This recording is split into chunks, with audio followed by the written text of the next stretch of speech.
What's your name? What do you do? And how long have you lived in Myrtle Beach? My name is Carlene Cole. I'm a stay-at-home mom, and I've lived in Myrtle Beach my entire life. My name is Simon Richardson. I work as a web designer for Hot Topic. We have all these miscreant temporary residents that come through, about 14 million of them every year. It's disgusting. It's a town of 27,000 people. It's not a metropolis. I got my house from my mother. Her last thing she said to me when she gave me the house before she died was, remind them all that we live in Horry County, not Whore County.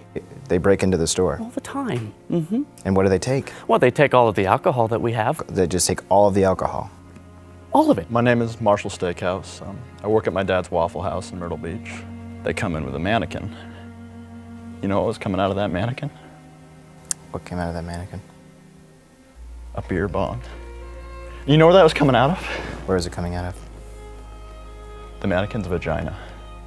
I was out walking my cat, David Byrne, and out of nowhere, this guy, and he scoops up David Byrne, and he lifts him up like this, and he goes, "Yo, Brad, throw in the pussy," and he tosses him. Well, financially, we're having some trouble. I had to move out of my apartment. You live in your store. I have to. As David Byrne is flying through the air, he extends his claws, and he latches on to Brad's face. They begin to do crazy things. Hospitals are full of, I'm sorry for what I'm gonna say, but it's stupid people. Brad is screaming, David Byrne is hissing and yowling, and I managed to pull him off.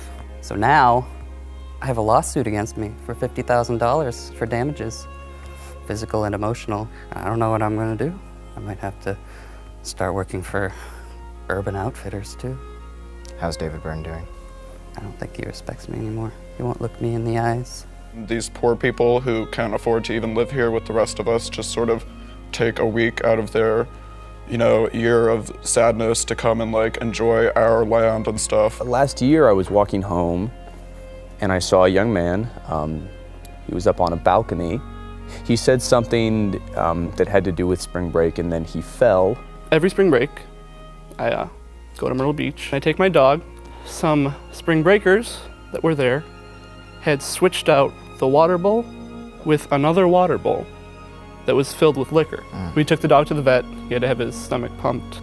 Is Shark okay? Oh, he's fine now. I say, let's go take a look at this property over here. And there are people passed out on the back porch. There are people laying in the pool. They climb over the fences. They come right in. I'm reluctant to share this, but it's about my sister, and she's been so brave as to tell our family. She was goaded into a what they call a wet T-shirt contest.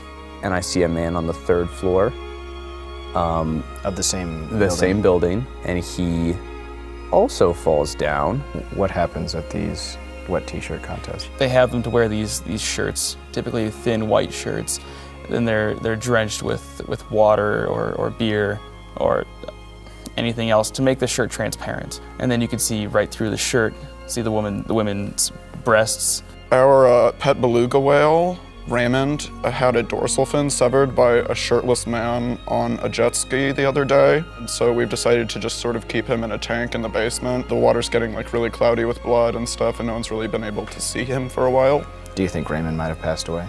I mean, I don't know, but it's starting to smell really bad, and I know that my grandparents, John and Janet Ashcroft, don't really want to go down there very much anymore, so we've pretty much been having my manservant, Egbert, deal with it. They're women showing their boobs, I don't know what's the fun of that. These are the women who want me to pay for their birth control. Do you know that? Do you know about these girls? Yeah, they think my tax dollars should pay for their insurance. To see 6, 7, 8 people fall from a balcony, it just kind of gets inside of you. There was an intoxicated young lady making a poo on our lawn. I had to summon Egbert to clean it up. I just like to think that at some point I would be close enough to catch people. My dad had the saying, drunk spring breakers at Myrtle Beach love coming to the Steakhouse Waffle House. I've always loved that saying because it's so true. So if you had one piece of advice to give to the spring breakers, or any kind of plea, what would it be? Get out. Stay the fuck out. Bring your own It gets really hard to buy whenever the spring breakers are in town because they hit up all my guys and then they like won't answer the phone. I have to wait in the parking lot of a fucking Rite Aid or whatever for 90 minutes just to get a little bit of booger sugar. Just leave other people alone. You know, if somebody doesn't look like they want to party with you, then just don't try to party with them.